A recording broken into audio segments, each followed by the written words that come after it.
Ekologiya və Təbii Sərvətlər Nazirliyinin Hidrometeoroloji Proqnozlar Bürosuna verdiyi məlumata görə bugündən başlayaraq Bakı və Abşeron yarımadasında hökm sürən küləkli hava şəraiti küləkli havadan zərər çəkənlərin sayı 10 nəfər olub. Mövzuda əməkdaşımız Hürü Əliyeva davam etdirir.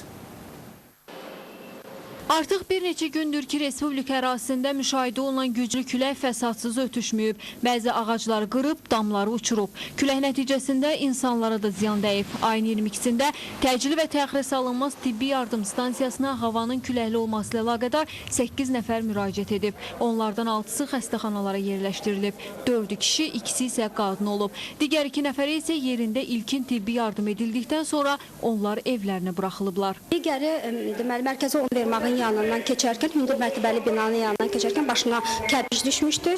Digəri isə Sabunçu rayonunda Bilgək qəsəbəsində başına şüşə düşmüşdü. Hər ikisinə yerində yardım olmuşdu. Başına ağac düşən 16 yaşlı Səbuhi Nəzərov isə kliniki tibbi mərkəzə yerləşdirilib. Hazırda müalicəsi davam etdirilən Səbuhinin vəziyyətinin həkimlər normal olduğunu deyir. Bugün isə Qaradağ rayonunun Lökbatan qəsəbəsində bir qadının başına hündür mərtəbəli binadan daş qırıntılar tökülüb və xanıma ilkin yardım göstərildikdən sonra o evə göndərilib.